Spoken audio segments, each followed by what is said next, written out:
இந்த பதிவு dead pass பண்ணவங்களுக்கும் எஸ்ஜிடிக்கு முயற்சி பண்ணிகிட்டு இருக்கவங்க டெட் இந்த முறையாவது பாஸ் பண்ணிடணும் அப்படின்னு முயற்சி பண்ணுறவங்களுக்குமான ஒரு பதிவு தான் இது. 2 பேருக்குமான நீங்கள் கேட்ட எல்லா கேள்விகளுக்கும் இதில் விடை கொடுப்பேன் அப்படின்னு நினைக்கிறேன்.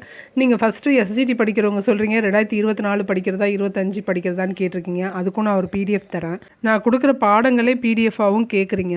இது இல்லாமல் நாம் இந்த பதிவில் என்ன பார்க்க போகிறோம் அப்படின்னா இயல் 7ல் பேலன்ஸ் இருக்கிற அக்கறை, அதுக்கு அடுத்து ராமானுஜருங்கிற நாடகம், அடுத்து அழகீட்டு வாய்பாடுங்கிற இலக்கணம் தான் பார்க்க போகிறோம். அதுக்கு முன்னாடி டெட்டு தவறினவங்களுக்கு சில குறிப்புகள் மட்டும் கொடுத்துட்றேன். எஸ்ஜிடி படிக்கிறவங்களுக்கு இந்த குறிப்புகள் தேவையில்லை அப்படின்னா ஒரு 2.5 நிமிஷத்துக்கு அப்புறம் பாருங்கள். டெட்டு படிக்கிறவங்க என்ன படிக்கணும் அப்படின்னா 1 to 10th வரைக்கும் தான் உங்களுக்கு சிலபஸ்ஸு. ஆனால் நீங்கள் 1 to 8th வரைக்கும் படிச்சிருக்கணும். கண்டிப்பாக 1 to 8th வரைக்கும் படிச்சிருக்கணும். அது இல்லாமல் 1 to 5th கண்டிப்பாக தெரிஞ்சிருக்கணும். தமிழ், இங்கிலீஷ், மேக்ஸு, சயின்ஸு, அதாவது இவிஎஸ் எல்லாமே தெரிஞ்சிருக்கணும். 1 to 5th தரோவாக இருங்க. அதுக்கு அடுத்து 1 to 8th போங்க. நீங்கள் சைக்காலஜி படிக்கணும் அப்படின்னாக்கா டெட்டுக்கு சைக்காலஜி இருக்குது. 30 கேள்விகள் இருக்குது. பேப்பர் 1 இருக்கு இல்லையா, 2 வருஷம் டிடிஎல்ல ஃபஸ்ட்டு இயரில் கற்கும் குழந்தைன்னு ஒரு புக்கு கொடுத்துருப்பாங்க. அந்த புக்கில் இருக்கிற 10 லெசனையுமே 12 லெசனு, அந்த எல்லா லெசனையுமே சைக்காலஜிங்கிற பிளேலிஸ்ட்டில் இருக்குது. அதில் நீங்கள் சைக்காலஜி படிச்சுக்கோங்க. இந்த வீடியோவுக்கு கீழே டெட் பேப்பர் 1 படிக்க வேண்டியது அப்படின்னு சொல்லி நான் எல்லாத்தையுமே அட்டாச் பண்ணுறேன். அந்த வீடியோவை நான் உங்களுக்கு ஷேர் பண்ணுறேன். அந்த வீடியோ பார்த்து படிக்க ஸ்டார்ட் பண்ணுங்கள். அதே மாதிரி டிஎன் டெட் 2025ன்னு இருக்கும். அதில் பேப்பர் 1க்கான எல்லா டீட்டெயில்ஸும் இருக்குது. அந்த பிளேலிஸ்ட்டில் நீங்கள் ஒவ்வொரு வீடியோவை பார்த்தாலே உங்களுக்கு ஒரு பெரிய ஐடியா கிடச்சிரும். அதுக்கப்புறம் நீங்களே படிக்க ஸ்டார்ட் பண்ணிடுவீங்க. இது ஒரு மோட்டிவ் தான், நான் ஒரு வழி தான் காட்டுறேன். இதுவும் எதனால் அப்படின்னா நான் 2013 எக்ஸாம் எழுதுகிறேன். ஒரு தடவை கூட இவ்வளோ ஈஸியாக கேட்டதில்லை. இப்போது நிறைய பேர் எக்ஸாம் எழுதணும், பாஸ் பண்ணணும் அப்படின்னு கவர்மெண்ட்டே நினைக்குது. அதனால் அவங்க நினைக்கும் போதே நீங்களும் படித்து பாஸ் பண்ணிவிடுங்கிற ஒரு இதில் தான் சொல்கிறேன். உங்களுக்கு தெரிஞ்ச ஃப்ரெண்ட்ஸுக்கும் சொல்லி ஷேர் பண்ணி படிக்க சொல்லுங்கள். 2-3 பேரை சேர்ந்து படித்தா இன்னுமே ஈஸியாக இருக்கும். நீங்கள் வேணால் எஸ்ஜிடி பேப்பர் 1ல் ஃபஸ்ட் மார்க் எடுத்த பொண்ணோட வீடியோ இருக்கும், அதை போயிட்டு பாருங்கள். அவங்க சொல்லுவாங்க நாங்கள் 3 பேரும் மாற்றி டிஸ்கஸ் பண்ணி படித்தோம் அப்படின்னு. 3 பேருமே சூப்பர் மார்க் எடுத்திருப்பாங்க. அதனால் உங்களால் ஷேர் பண்ணி ஃப்ரெண்ட்ஸோடு படிக்க முடியுதுன்னா அதை விட ஒரு பெரிய லக்கு எதுவுமே இல்லை. ஷேர் பண்ணி படிங்க. இல்லை கூட இருக்கிறவங்களோட ஃப்ரெண்டாக மாற்றி ஷேர் பண்ணி படிக்க ஸ்டார்ட் பண்ணுங்கள். இது இல்லாமல் 6th 8th 10th ப்ளேலிஸ்ட்டாக இருக்குது, படிங்க. எஸ்ஜிடின்னு போட்டு இருக்கோம், அதுலேயும் நீங்கள் படிச்சுக்கலாம். இப்போ நாம் இந்த பதிவுக்கான செய்திகளை பார்க்கலாம். 10th ஸ்டாண்டர்டில் 2024 2025ன்னு 2 பதிப்பு கொடுத்துருக்காங்க. 2024 படிக்கணுமா 25 படிக்கணுமான்னு ரொம்ப பேருக்கு டவுட் இருக்குது. நிறைய பேர் 2024 தான் வச்சுருப்பீங்க. 2024 மொத்தம் எத்தனை ஹெட்டிங்ஸ்ன்னு பார்த்தீங்கன்னா 50 ஹெட்டிங்ஸ் இருக்குது. 50 ஹெட்டிங்ஸ் இருக்குது பாருங்கள். திருக்குறள் வரைக்கும், திருக்குறளோட அணியோட முடியும். அப்ராக்சிமேட்டாக 50ன்னு வச்சுக்கோங்க. ஆனால் இப்போ இருக்கிறதுல 36 ஹெட்டிங் தான் இருக்குது. 36 ஹெட்டிங் தான் இருக்குது வரும். பன்முக கலைஞர்லேருந்து தான் புது எடிஷன் வச்சுருப்பேன். அப்போ தான் உங்களுக்கு அப்டேட் பண்ணாங்க. அதுலேருந்து நான் புதுசு தான் நடத்திட்டு இருக்கேன். அதுக்கு முன்னாடி தான் பழசு நடத்தினேன். அதனால் எந்த லெசனுமே விட்டு போகலை. எல்லா லெசனுமே நடத்தியாச்சு. இதை புது இயல் இருக்கிற எல்லா லெசனுமே நடத்தியாச்சு. இதில் விட்டு போனது அப்படின்னா நான் வீடியோவாக போட்டதில் பழைய புக்கிலேருந்து புது புக்கில் விட்டு போயிருக்கிறது. எக்ஸ்ட்ராவாக படிச்சிருக்கோம், அதை பற்றி நம்ம கவலைப்பட வேணாம். எக்ஸ்ட்ரா படிக்கிறது எதுவும் ஆகிடாது. ஆனால் இந்த புக்கில் விட்டு போயிருக்கு. புது புக்கில் 2 லெசன் விட்டு போயிருக்கு. 2 துணைப்பாடம். ஒரு துணைப்பாடம் இந்த பரிபாடல், இந்த மேகம்ங்கிற பாடலும் பிரம்மம் அப்படிங்கிற துணைப்பாடமும் விட்டு போயிருக்கு. நாம் இதை அடுத்த பதிவில் பார்க்க போகிறோம். இந்த பதிவில் முடிச்சுட்டு அடுத்த பதிவில் பார்க்க போகிறோம். இப்போ பழைய புக்கு தான் வச்சுருக்கீங்க. நிறைய பேர் 2024 எடிஷன் தான் வச்சுருக்கீங்க. இதை படிச்சுக்கோங்க, தப்பில்லை. ஆனால் இதை படிச்சுட்டு இந்த 2025 புதுசாக சேர்த்துருக்காங்க இல்லையா, அதை மிஸ் பண்ணிடக்கூடாதுல்ல. நீங்கள் அதை மிஸ் பண்ணாமல் இருக்கணுங்கிறதுக்காக தான் நான் இந்த 2 ஹெட்டிங்குமே போட்டிருக்கேன். நிறைய பேர் எனக்கு கேட்டிங்க இதில் 2ல் என்ன டிஃபர் ஆகுதுன்னு எங்களால் கண்டுபிடிக்க முடியல அப்படின்னு கேட்டிருந்தீங்க. நீங்கள் இதை பார்த்தீங்க அப்படின்னா உங்களுக்கு தெரியும். நான் அந்த பிடிஎஃப் கீழே அட்டாச் பண்ணுறேன், எடுத்து பார்த்து குறித்து வச்சுக்கோங்க. எக்ஸ்ட்ராவாக ஏதாவது படிக்கணுன்னா படிச்சுக்கோங்க. ஆனால் நான் அடுத்த பதிவில் உங்களுக்கு இந்த மிஸ் ஆன பரிபாடல் மேகம் பிரம்மம் இதை போட்டுருவேன். இது இல்லாமல் முத்துக்குமாரசாமி பிள்ளை தமிழும் மிஸ் ஆகிருக்கு. என்னோடய பதிவுகளில் 7 பதிவு கொடுத்துருக்கேன் இல்லையா, அந்த 7 பதிவுகளில் இது 4 மிஸ் ஆகிருக்கு. இது 4த்தையும் போட போகிறேன். அதோடு சேர்த்து ஒரு லெசனும் போடணுன்னா சொல்லுங்கள், போட்டுடலாம். இல்லை எனக்கு எல்லாமே வேணும், நான் இந்த 50 தலைப்புமே படிக்கணும், எனக்கு 50 தலைப்பையும் கொடுங்க அப்படின்னாலும் போட்டுடலாம். அதை பற்றி எனக்கு கவலை இல்லை. என்ன உங்களோட இது என்னன்னு சொல்லுங்கள். ஆனால் நான் என்ன யோசிச்சிருக்கேன் அப்படின்னா இந்த மிஸ் ஆகிருக்கு இல்லையா, 2025 மிஸ் ஆகிருக்கிறத மட்டும் உங்களுக்கு கொடுத்துடலாம். 2025 எடிஷனில் மிஸ் ஆகிருக்கிறத மட்டும் கொடுத்துடலாம். அதை வச்சு நீங்கள் வர்ற எக்ஸாமுக்கு படித்தா நல்லாயிருக்கும். 99% இப்போ கரண்ட்டாக பசங்க புக்கில் படிச்சுட்டு இருக்கிறது தான் கேட்கணும். அதுலேருந்து தான் கேட்பாங்க. உரைநடை அணிகலன்னு ஒரு லெசன் இருக்குது. நீங்கள் தமிழ் தகுதி தேர்வில் எஸ்சிடி எக்ஸாம் கொஷினை எடுத்து பார்த்தீங்கன்னா தெரியும். அதில் 2-3 கேள்வி வந்து அந்த உரைநடை அணிகலன்கள் அப்படிங்கிற லெசன்லேருந்து தான் எடுத்திருப்பாங்க. ஆனால் அந்த உரைநடை அணிகலன்கள்ங்கிற லெசனையும் தூக்கிட்டாங்க. நம்ம பழைய கொஷின் பேப்பர்லேருந்து 2 கொஷின் எடுப்போம் அப்படின்னு சொல்லி அந்த கொஷினை எடுத்துட்டாங்க அப்படின்னா நீங்கள் அதை மிஸ் பண்ணிடாதீங்க. அது வீடியோவாகவே இருக்குது, அதை மிஸ் பண்ணிடாமல் படிச்சுக்கோங்க. அந்த மாதிரி பழைய கொஷின் பேப்பரில் அந்த கொஷின்ஸ் இருக்குது அப்படின்னா அந்த லெசனை படிச்சுக்கோங்க. இது என்னோடய சஜஷன். ஓகேவா? அந்த லெசனையும் விடாமல் படிச்சுக்கோங்க. அடுத்து அக்கறை. அக்கறைனா என்ன குறிக்குதுன்னா, நம்ம யார் மேலேயுமே அக்கறை இல்லாமல் இருக்கோம். இப்போ நம்ம ஒருத்தவங்களை கூப்பிட்டு படி அப்படின்னு சொல்கிறோன்னா அவங்க மேலே நமக்கு அக்கறை இருக்குது. இல்லை ஏதோ ஒன்று இப்படி செய்ன்னு சொல்லும்போது அக்கறை இருக்கு இல்லையா? அதுதான் சொல்லியிருக்காரு. இந்த வந்து அடுத்தவங்க மேலே இருக்கிற அக்கறை ரொம்பவே குறைஞ்சி போயிடுச்சு அப்படிங்கிறத ஒரு கவிதையாக சொல்லியிருக்காரு. புது கவிதை. அன்றாட நிகழ்வுகளின் வாழ்வியலுக்கான பாதைகளை காணுகிறது. சிறிய நிகழ்வுகள் பல நம் கண்ணில் பட்டாலும் தம் நெஞ்சில் படுவதில்லை. புது கவிஞர்கள் அந்த நிகழ்வுகளில் விடுபட்டு போன புறக்கணிக்கப்பட்ட மனிதநேயத்தை காண்கின்றனர். மனிதநேயம் நசுங்குவது கண்டு வெம்புகின்றனர். அப்படி வெம்புற ஒரு பாடல் தான் பார்க்கலாம். கல்யாண்ஜி வண்ணதாசன். இவரை பற்றின நூல்வெளி பார்க்கலாம். கல்யாண்ஜி இயற்பெயர் கல்யாண சுந்தரம். வண்ணதாசன் என்ற பெயரில் கவிதை இலக்கியத்திலும் பங்களிப்பு செய்திருக்கிறாரு. புலரி, முன்பின், ஆதி, அந்நியமற்ற நதி, மணலுள்ள ஆறு ஆகியவை இவரின் கவிதை நூல்களுள் சில. புலரி, முன்பின், ஆதி, அந்நியமற்ற நதி, மணலுள்ள ஆறு ஆகியவை இவரின் கவிதை நூல்களுள் சில. இவை தவிர அகமும் புறமும் என்ற கட்டுரை தொகுப்பும் வெளிவந்திருக்கிறது. பல கடிதங்கள் தொகுக்கப்பட்டு எப்படி வந்திருக்கு அப்படின்னா, சில இறகுகள் சில பறவைகள் அப்படிங்கிறது யாரோட லெட்டர்கள் தொகுக்கப்பட்டிருக்கு, யாரோட கடிதங்கள் தொகுக்கப்பட்டது இப்படி சொல்கிறாங்க. சில இறகுகள் சில பறவைகள் யாரோடது? வண்ணதாசன், கல்யாண சுந்தரம், கல்யாண்ஜி எல்லாமே ஒருத்தர் தான். அடுத்து கலைக்க முடியாத ஒப்பனைகள். தோட்டத்துக்கு வெளியிலும் சில பூக்கள், உயர பறத்தல், ஒளியிலே தெரிவது உள்ளிட்டவை இவரது குறிப்பிடத்தக்க சிறுகதை தொகுப்புகளாகும். ஒரு சிறு இசை அப்படிங்கிற சிறுகதை தொகுப்பு, ஒரு சிறு இசைங்கிற சிறுகதை தொகுப்பிற்காக இவருக்கு 2016ஆம் ஆண்டு சாகித்ய அகாடமி விருது வழங்கப்பட்டது. பாடல் பாருங்க. சைக்கிளில் வந்த தக்காளி கூடை சரிந்து முக்கால் சிவப்பில் உருண்டது. அனைத்து திசைகளிலும் பழங்கள், தலைக்கு மேலே வேலை இருப்பதாய் கடந்தும் நடந்தும் அனைவரும் போயினர். சாதாரண நிகழ்வு, அந்த நிகழ்வை சொல்லியிருக்காங்க.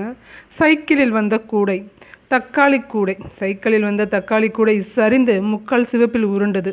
அனைத்து திசைகளிலும் பழங்கள், தலைக்கு மேலே வேலை இருப்பதாய் கடந்தும் நடந்தும் அனைவரும் போயினர். அதை பொறுக்கி அந்த கூடைக்காற்றை கொடுக்கணும் அப்படிங்கிற ஒரு எண்ணம் கூட இல்லை. பழங்களை விடவும் நசுங்கி போனது அடித்த மனிதர்கள் மீதான அக்கறை. கால் வச்சு நசிக்கிறோம் இல்லையா, அது எவ்வளோ பெரிய ஒரு அறத்தை தாண்டின செயல் இல்லையா? அது நம்ம நாட்டில் அறம் எப்படி இருக்குது அப்படிங்கிறதுக்கு இந்த பாட்டு தான் ஒரு மெயின்.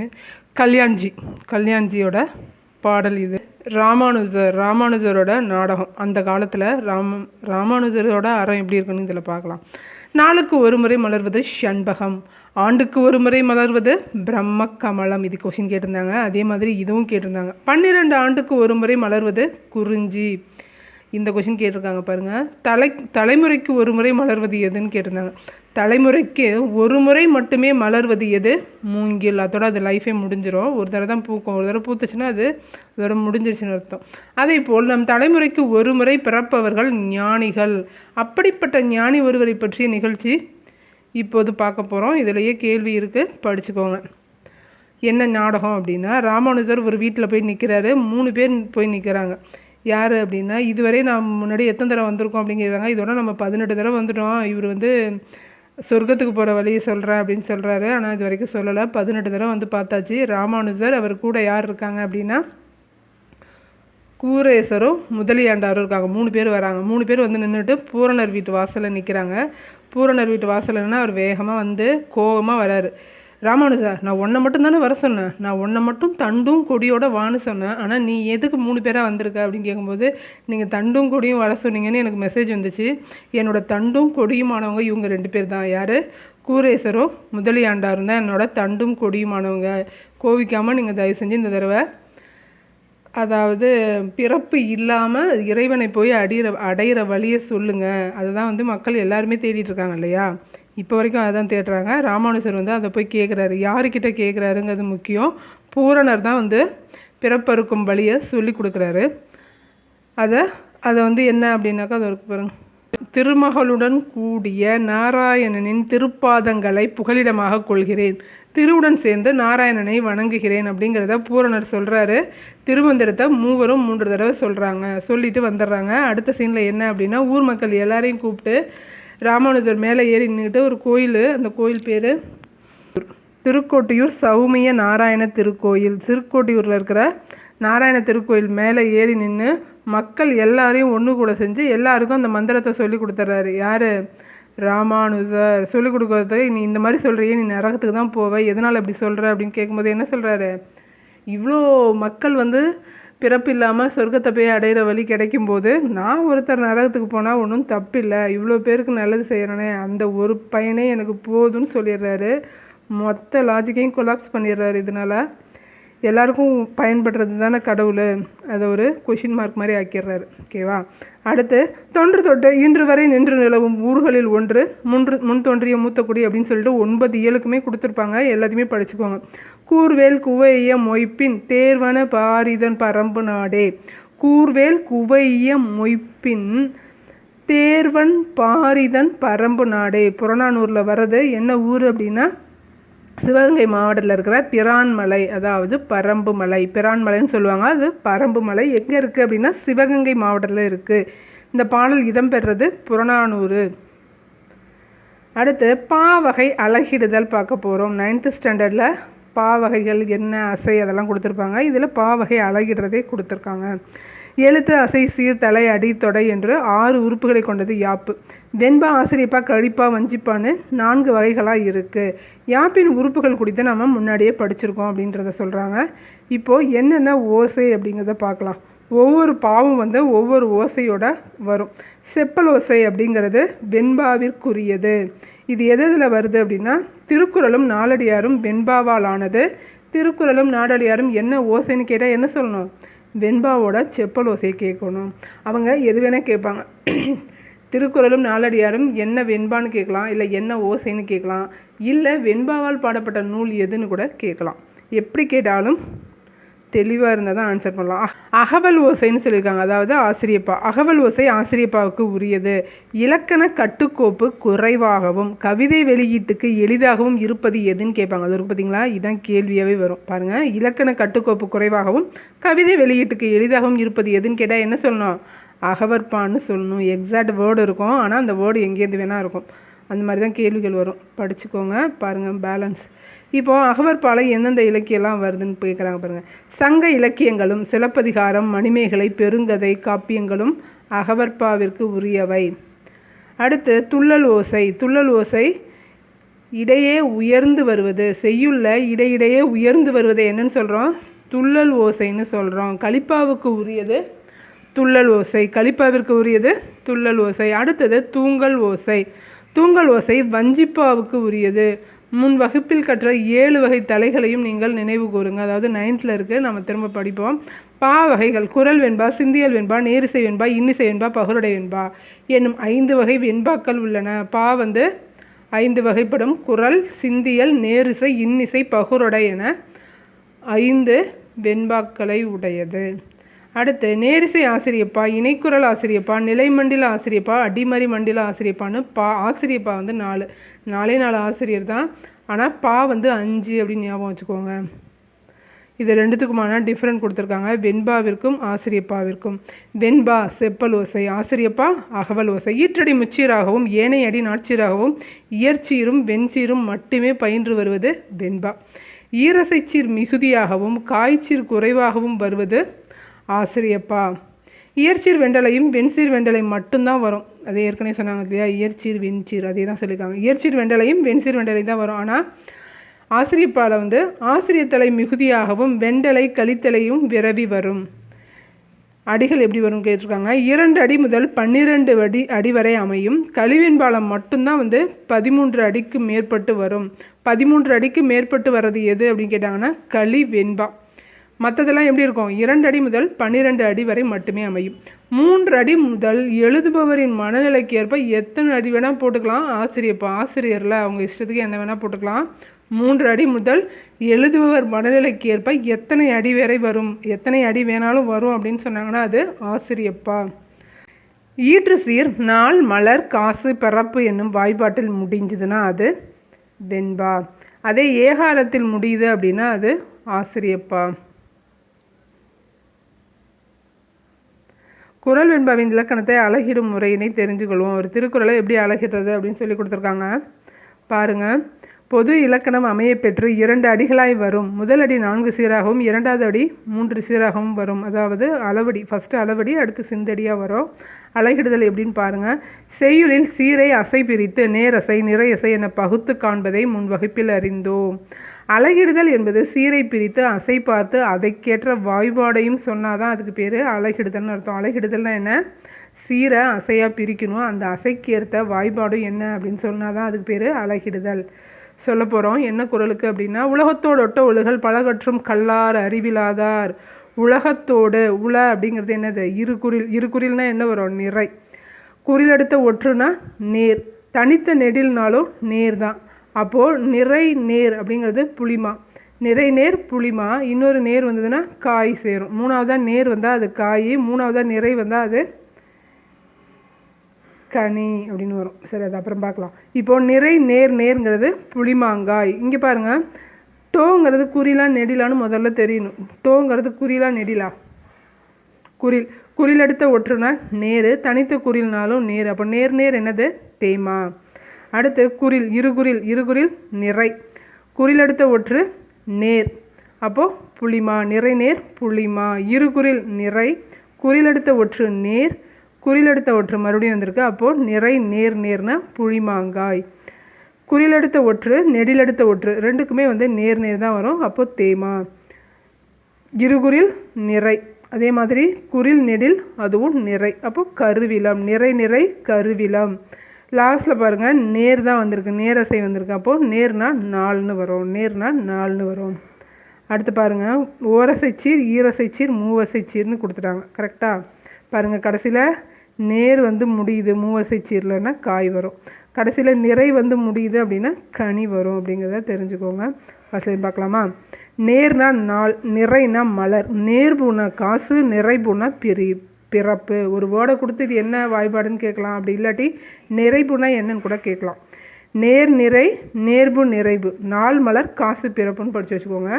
ஒரு நாளைக்கு மலர் பூக்கும், அந்த மலரை காசு கொடுத்து வாங்கி ஒரு பிறப்பை உருவாக்கலாம் அப்படின்னு ஞாபகம் வச்சுக்கோங்க. நேர் நிறை நேர்பு நிறைவுங்கிற ஆர்டரில் படிச்சுட்டு நேர் நிறை நேர்பு நிறைவு, நாள் மலர் காசு பிறப்பு. நாள் மலர் காசு பிறப்பு. அடுத்து இது எல்லாருக்குமே தெரியும்னு நினைக்கிறேன். நேர் தேமா, நிறை புளிமா, நிறை கருவிலம், நேர் கூவிலம். அடுத்து 3வதா நேர் அதோட இதே தான் வாய்ப்பாடு. இதை மட்டும் படிச்சிட்டிங்கனாலே நீங்கள் பாக்கி ஈஸியாக கொண்டு வந்துடலாம். இதை மட்டும்தான் மெயின். இதை படிச்சிட்டிங்க அப்படின்னா இதுக்கு பக்கத்தில் நேர் போட்டால் தேமாங்காய், இதுக்கு பக்கத்தில் நேர் போட்டால் புளிமாங்காய், இது பக்கத்தில் நேர் போட்டால் கருவிலங்காய். நிறை நேர் கருவிலங்காய், நேர் நிறை நேர் கூவிலங்காய். அதே நேர் நிறைன்னு வந்ததுன்னா கூவிலம் கனி. லாஸ்ட்டில் நிறை போடும்போது கனின்னு வந்துடும். அடுத்து பலவுள் தெரிக. மேன்மை தரும் அறம் எதுப்பா? கைமாறு கருதாமல் அறம் செய்வது தான் வந்து மேன்மை தரும் அறம். உலகமே வறுமையுற்றாலும் கொடுப்பவன் என்று யாரை சொன்னார்? யாரை சொன்னாங்க? உலகமே வறுமையுற்றாலும் அவன் கொடுப்பான் அப்படின்னு ஔவையார் சொன்னாங்க. யாரை பார்த்து? பொருள்களின் இருப்பை கூட அறியாமல் கொடுப்பவன் யார்? சாத்தவே மாட்டார், கதவை சாத்தாமல் எடுத்து கொடுப்பார். யார் அவர்? இருக்கான்னு கூட பார்க்காம பெருஞ்சாத்தான். அதியனும் பெருஞ்சாத்தானை மட்டும்தான் இங்கே கேட்டிருக்காங்க. அடுத்து வண்ணதாசனுக்கு சாகித்ய அகாடமி விருது பெற்று தந்த நூல் ஒரு சிறு இசை. 4th கொஸ்டின் பாருங்கள். பூக்கையை குவித்து பூவே புரிவோடு காக்கென்று டேஷ் வேண்டினார். யாருக்கிட்ட வேண்டாங்க? யாருக்காக வேண்டியிருக்காங்கன்னு கேட்குறாங்க. கருணையன் எலிசபெத்துக்காக வேண்டினார். கருணையன் எலிசபெத்துக்காக வேண்டினார். 5வது கேள்வி பாருங்கள். சிலப்பதிகாரத்தில் மணிமேகலையும் அமைந்த பாவினம் எதுப்பா? சிலப்பதிகாரம், மணிமேகலை, பெருங்காப்பியம் இது எல்லாமே எதில் தான் வரும்? ஆசிரியப்பா மாதிரி அகவற்பால தான் வரும். அடுத்து படித்து சுவைக்க. மரம் தேடிய களைப்பு. மின்கம்பியில் இளைப்பாறும் குருவி. நாணற்காடன். விற்பனையில் காற்றுப்பொட்டலம். சிக்கனமாய் மூச்சு விடவும். புதுவை தமிழ் நெஞ்சன்.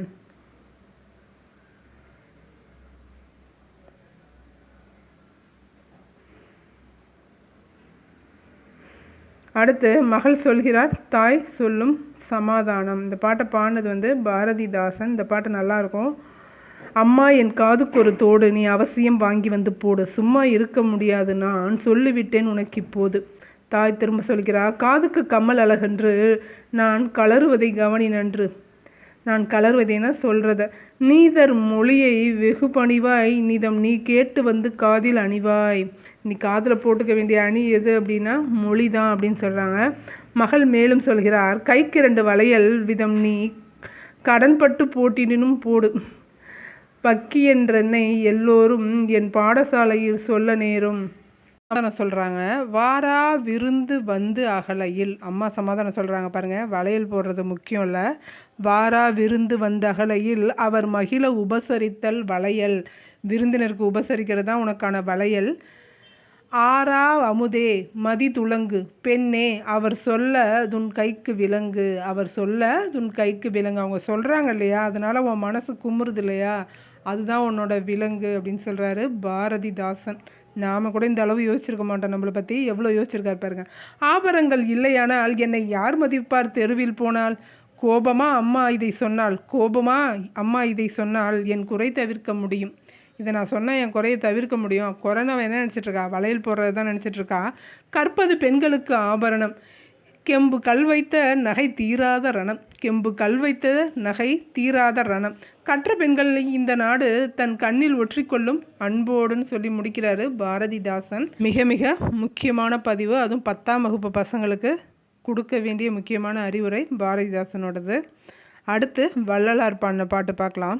கோடையிலே இளைப்பாரி கொள்ளும் வகை கிடைத்த குளிர் தருவே தரு நிழலே நிழல் கனிந்த கனியே ஓடையிலே ஊறுகின்ற தீஞ்சுவை தண்ணீரே உகந்த தண்ணீர் இடைமலர்ந்த சுகந்த மணமலரை மேடையிலே வீசுகின்ற மெல்லிய பூங்காற்றே மென்காற்றின் விலை சுகமே சுகத்தில் உறும் பயனே ஆடையிலே எனைமணைந்த மணவாள பொதுவில் ஆடையிலே எனைமணந்த மணவாள பொதுவில் ஆடுகின்ற அரசே என் அலங்கல் அணிந்தருளே அப்படின்னு பானது வள்ளலார்.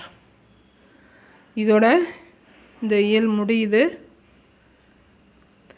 படிப்போம் பயன்படுத்துவோம். ஹாப்பினஸ் அப்படின்னா மகிழ்ச்சி, ஸ்கெப்டர்னா செங்கோல், சேரிட்டி அப்படின்னா ஈகை, கிராஜுவிட்டி அப்படின்னா பணிக்கொடை, ட்ரூத் அப்படின்னா வாய்மை. ட்ரூத் அப்படின்னா வாய்மை. இதே மாதிரி அறிவை விரிவு செய்ய கொடுத்துருக்காங்க. அறமும் அரசியலும் மூவா. அறமும் அரசியலும் மூவா. தமிழரின் தத்துவ மரபு அப்படிங்கிறது அருணனன். எண்ணங்கள்ங்கிறது MS உதயமூர்த்தி. இதோட 7 இயலுமே பார்த்தாச்சு. இதுக்கான வினாக்களை PDF வடிவில் பார்க்கலாம். பாருங்கள், தேம்பாவணி வரைக்கும் வினா விடைகளாக பார்த்தாச்சு. அடுத்து அக்கறை. நம்ம கல்யாண்ஜியோட கல்யாண்ஜி அக்கறையாக இருப்பார் அப்படின்னு ஞாபகம் வச்சுக்கோங்க. இதான் பார்க்க போகிறோம். அப்புறம் இன்னொன்று கேட்கணுன்னு நினச்சேன். நீங்கள் PDF நிறைய பேர் கேட்குறீங்க. இந்த 10th புக்கோட PDF கேட்குறீங்க. நான் இந்த இயல் 7th வேணால் PDF அட்டாச் பண்ணுறேன். நீங்கள் ஓப்பன் பண்ணி பாருங்கள் எப்படி இருக்குன்னு. இதே மெத்தடில் உங்கள்கிட்ட புக்கு இல்லாதவங்க நீங்கள் இந்த PDF வாங்கினீங்கன்னா உங்களுக்கு யூஸ்ஃபுல்லாக இருக்குமான்னு பாருங்கள். ஏன்னா இதில் பாடல் தனியாக இருக்காது. உங்களுக்கு சொல் பொருள் தனியாக வேணும், பாடல் தனியாக வேணும், எப்படி வேணும்னு சொல்லுங்கள். நான் அந்த மொத்த இயலுமே வச்சுருக்கேன். அந்த மொத்த இயலையும் அந்த மாதிரி உங்களுக்கு எடிட் பண்ணி கொடுக்குறேன். பிக்சர் போடணுமா இல்லை பிக்சர் வேண்டாமா? நீங்கள் PDF பிரிண்ட் போடுறவங்க சில பேர் இருப்பீங்க. எனக்கு இதெல்லாம் முக்கியமாக தேவை அப்படின்னும் இருக்கும். சும்மா எனக்கு PDF கொடுங்க அப்படின்னு கேட்டுட்டு நானும் கொடுத்துட்டு யூஸ்ஃபுல்லாக இருக்கணும் இல்லையா? அதுக்காக தான் கேட்குறேன். எந்த மாதிரி உங்களுக்கு வேணும்னு சொல்லுங்கள், அந்த மாதிரி கொடுக்குறேன். பார்க்கலாம். கல்யாண்ஜியோட பாடல். பழங்களை விடவும் நசுங்கி போனது அடித்த மனிதர்கள் மீதான அக்கறை. பாடியவர் கல்யாண்ஜி. கல்யாண்ஜியின் இயற்பெயர் என்ன? கல்யாண சுந்தரம். கல்யாண்ஜி கதை இலக்கியத்தில் பயன்படுத்திய புனை பெயர் என்னது? வண்ணதாசன். புலரி, முன்பின், ஆதி, அந்நியமற்ற நதி, மணலுள்ள ஆறு ஆகியவை எந்த இலக்கிய வகையை சேர்ந்தது? கவிதை. அகமும் புறமுங்கிறது என்னது? அவரோட கட்டுரை தொகுப்பு. சில இறகுகள் சில பறவைகள் அப்படிங்கிறது கடிதம். கடிதம் வந்து பறந்து போகும்ல, அதை வச்சு ஞாபகம் வச்சுக்கோங்க. இறகுகள் பறவைகள் உள்ள கடிதங்கள். யாரோடது? வண்ணதாசனோடது. கலைக்க முடியாத ஒப்பனைகள். இந்த இலக்கிய வடிவம் வந்து சிறுகதையாக இருக்குது. தோட்டத்துக்கு வெளியிலும் சில பூக்கள், உயர பறத்தல், ஒளியிலே தெரிவது எந்த வகை தொகுப்பு? சிறுகதை தொகுப்பு.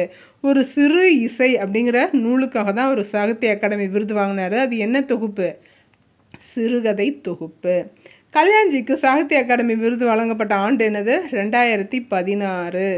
16 செல்வங்களும் பெற்றது. கல்யாணம் பண்ணும்போது 16 செல்வங்களும் பெறுவோம் அப்படின்னு வாழ்த்துவாங்க இல்லையா? அதனால் கல்யாண்ஜிக்கு 16ல் ப்ரைஸ் கொடுத்தாங்க அப்படின்னு ரிலேட் பண்ணி படிச்சுக்கோங்க. நாளுக்கு ஒரு முறை மலர்வது ஷண்பக மலர். ஆண்டுக்கு ஒரு முறை மலர்வது பிரம்ம கமலம். வருஷத்துக்கு ஒரு தடவை தான் பூக்குமா பிரம்ம கமலம். 12 ஆண்டுகளுக்கு ஒரு முறை மலர்வது குறிஞ்சி மலர். தலைமுறைக்கு ஒரு முறை மட்டுமே மலரும் மூங்கில் மலர். தலைமுறைக்கு ஒரு முறை மட்டுமே பிறப்பவர்களை என்னன்னு சொல்கிறோம்? ஞானிகள்னு சொல்கிறோம். அந்த மாதிரியான ஒரு ஞானி தான் யார்? ராமானுஜர். திருமந்திரத்தின் மறைப்பொருளை கூறியவர் யார்? பூரணர். இந்த மறைப்பொருளை கேட்டு அறிந்தவர்கள் 3 பேர். யார்? ராமானுஜர், கூரேசர், முதலியாண்டார். கூர்வேல் குவைய மொய்ப்பின் தேர்வன பாரிதன் பரம்பு நாடே. இது இடம்பெற்றுள்ள நூல் எது? புறநானூறு. பிரான் மலைன்னா என்னது? பரம்பு மலை. இது எந்த மாவட்டத்தில் இருக்குது? சிவகங்கை மாவட்டத்தில் இருக்குது. அடுத்து பாவகை அழகிடுதல் பார்க்க போகிறோம். யாப்பு எத்தனை உறுப்புகளை கொண்டது? யாப்பு எத்தனை உறுப்புகள்? 8லே கொடுத்துருக்காங்க. 6 உறுப்புகளை கொண்டது. என்னது? எழுத்து, அசை, சீர், தலை, அடி, தொடை. திருக்குறளும் நாலடியாரும் எவ்வகை ஓசையுடையது? செப்பலோசை, வெண்பா. வெண்பாக்களோட வகைகள் கேட்டிருக்காங்க. குரல் வெண்பா, சிந்தியல் வெண்பா, நேரிசை வெண்பா, இன்னிசை வெண்பா. பகுருடை வெண்பான 5 வகைப்படும். அடுத்து வெண்பா எந்த ஓசை? செப்பலோசை. ஆசிரியப்பா அகவலோசை. களிப்பா துள்ளலோசை. வஞ்சிப்பா என்ன ஓசை? தூங்கல் ஓசை. சிலப்பதிகாரமும் மணிமேகலை, பெருங்கதை இதெல்லாம் வந்து எந்த வகைப்பாலானது? ஆசிரியப்பா அகவற்பா ஓசையுடையது. களிப்பாவிற்கு உரிய ஓசையாக கருதப்படுவது தூங்கல் ஓசை. ஆசிரியப்பா எத்தனை வகைப்படும்? ஆசிரியப்பா 4 வகைப்படும். நேரிசை ஆசிரியப்பா, இணைக்குரல், நிலை மண்டில, அடிமறி மண்டில. செப்பல், அகவல், தூங்கல், துளங்கல் இதெல்லாம் எதை சார்ந்தது? ஓசை சார்ந்தது. ஈற்றடி முச்சீராயும் ஏனைய அடிகள் நாட்சீராகவும் வரும் இயற்சீர் என்னது? இதில் என்ன மட்டுமே வரும்? வெண்சீர் மட்டுமே பயின்று வரும். எதில்? ஈற்றடி முச்சீராகவும் ஏனைய அடிகள் நாட்சீராகவும் வருவது வெண்பால. அதில் என்னென்ன சீர் வரும்? இயற்சீரும் வெண்சீரும் வரும். வெண்பாவின் ஈற்றடி சீர் முடிவது எப்படி அப்படின்னாக்கா, நாள், மலர், காசு, பிறப்பு இதில் ஏதாவது ஒரு வாய்ப்பாடை பெற்று தான் முடியும் வெண்பால. ஆசிரியப்பாவில் முடிவு எப்படி இருக்கும்?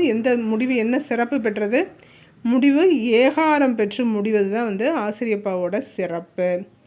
வெண்பாவின் அடிகள் எத்தனை முதல் எத்தனை வரை வரும்? 2 முதல் 12 வரை வரும். இருவர் உரையாடுவது போன்ற ஓசை செப்பலோசை. ஒருவர் பேசுவது போலவோ சொற்பொழிவாற்றுவது போலவோ தோன்றும் ஓசை அகவலோசை.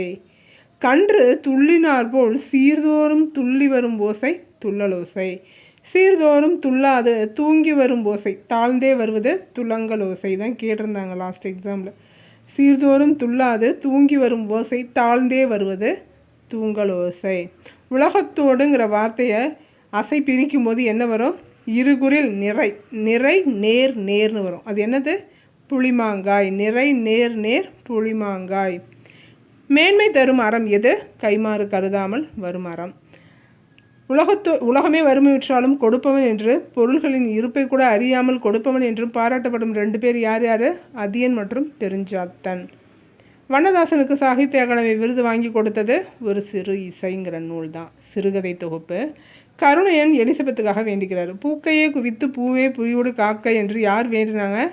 கருணையன் வேண்டுறாங்க எலிசபெத்துக்காக. அடுத்து சிலப்பதிகாரத்திலும் மணிமேகலையும் அமைந்த பாவினம் அகவற்பா. அடுத்து மரம் தேடிய களைப்பு. மின்கம்பியில் இலைப்பாரும் குருவி நாணற்காடன். விற்பனையில் காற்று பொடலம் சிக்கனமாய் மூச்சு விடவும்னு சொல்கிறது புதுவை தமிழ் நெஞ்சன். உங்களுக்கு இதை நான் ரிப்பீட் பண்ணுற மாதிரி தெரியும் நிறைய பேருக்கு, நல்லா படிக்கிறவங்களுக்கு. அப்படி இருக்கிறவங்க அவாய்ட் பண்ணிடுங்க. ஆனால் நான் வந்து ஒரு தடவை கேட்டால் எனக்கு மனசில் பதியல. ஒரு 25-30 வயசுக்கு மேலே வந்து நாம் வந்து கான்சன்ட்ரேட் பண்ணுறதே ரொம்ப பெரிய விஷயம். இதை நினைக்கணும். இதை நினைக்கிறதுக்கே நமக்கு நிறைய சுச்சுவேஷன் மாறி மாறி இருக்கும். அதனால் ஒரு தடவைக்கு 2 தடவை நீங்கள் ரிப்பீட்டடாக கேளுங்க அப்படிங்கிறதுக்காக தான் இதை 2வது தடவை போட்டிருக்கேன். கேட்டதுனால தான் போட்டிருக்கேன். அந்த மாதிரி தேவைப்படுறவங்க தொடர்ந்து படிங்க, ஓகேவா? தொடர்ந்து ரிப்பீட் பண்ணி கேட்டுக்கோங்க. ஃபஸ்ட்டு மரபு தொடருக்கான பொருள் அறிந்து தொடரில் அமைக்க சொல்கிறாங்க. மணக்கோட்டை, அதுக்கு மதியழகன் அமைச்சராக வேண்டும் என்று மணக்கோட்டை கட்டினான். கண்ணும் கருத்தும், தாய் தன் குழந்தையை கண்ணும் கருத்துமாக பார்த்து கொண்டாள். அள்ளி இறைத்தல் அப்படின்னா தனக்கு அதிக பணம் இருக்கும் என்று இருக்கும்போது என்ன செய்வாங்க, அள்ளி இறைத்தல் கூடாது. ஆறப்போடுதல்னா ஒரு சில பிரச்சனைகளை ஆறப்போட்டு செய்தல் வேண்டும். இதே மாதிரி இந்த வார்த்தைகளுக்கும் நீங்கள் ட்ரை பண்ணி பாருங்கள். தாமரை இலை நீர் போல என்னது? மலைமுகம் காணா பயிர் போல, கண்ணினை காக்கும் இமை போல, சிலை மேல் எழுத்து போல. தாமரை இலை நீர் போல அப்படின்னாக்கா பட்டும் படாமல் சேராமல் இருக்கிறது. மலைமுகம் காணா பயிர் போல அப்படின்னா துன்பத்தில் வாடுறது. கண்ணினை காக்கும் இமை போலனா பத்திரமா பார்த்துக்கிறது. சிலை மேல் எழுத்துனா அழியாமல் இருக்கிறது. இதை வச்சு நீங்கள் ட்ரை பண்ணி பாருங்கள். அடுத்து இந்த பாடல், மென்காற்றில் விலை சுகமே, மென்காற்றில் விலை சுகமே, சுகத்தில் ஊறும் பயனே, ஆடையிலே எனை மணந்த மணவாள பொதுவில் ஆடுகின்ற அரசே என் அலங்கள் அணித்தருளேன்னு பாடியிருப்பார் வள்ளலார். அடுத்து ஹாப்பினஸ்னால் என்ன வரும்? மகிழ்ச்சி. கிராஜுவேட்டினா பனிக்கொடை, ஸ்கெப்டர் அப்படின்னா செங்கோல், ட்ரூத் அப்படின்னா வாய்மை, சேரிட்டினா ஈகை.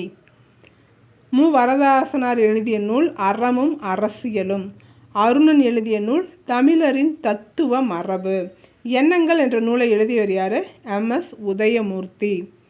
இதோட இந்த பதிவு முடியுது. அதாவது 10ஆம் வகுப்பு முடிஞ்சிடுது. இதோட முடிஞ்சிருச்சு. இதுக்கப்புறமும் நான் விட்டு போன 3 பாடல் இருக்குது. 3 பாடலையும் உங்களுக்கு கொடுத்துட்றேன். 2025ஓட எடிஷன் முடிஞ்சிடும். இப்போதைக்கு கரண்ட்டில் இருக்கிற புக்கை நான் ஃபுல்லாகவே கொடுத்துட்டேன். எக்ஸ்ட்ராவாக வந்து பழைய புக்கில் இருக்கிறதும் வந்திருக்கும். அதையும் சேர்த்து படிச்சுக்கோங்க. இதை தொடர்ந்து 9ஆம் வகுப்பு 12ஆம் வகுப்பு எல்லாமும் நான் போடுறதுக்கு ட்ரை பண்ணுறேன். டெஸ்ட்டாகவும் கேட்டிருக்கீங்க, டெஸ்ட்டும் போடுறேன். அதுக்கு முன்னாடி மேக்ஸ் தான் ரொம்ப நாளாக கேட்டுட்ருக்கீங்க. மேக்ஸும் ரெடி பண்ணி கொடுக்குறேன். டாபிக் வைஸ் எந்தெந்த லெசனில் இருக்குது அந்த டாபிக் அப்படிங்கிறத கொடுக்க போகிறேன். அவ்வளோதான். எடுத்து வச்சு நீங்கள் படிக்க ஈஸியாக இருக்கும். விடாமல் படிங்க. கண்டிப்பாக உங்களுக்கான வெற்றி காத்துக்கிட்டு இருக்கு.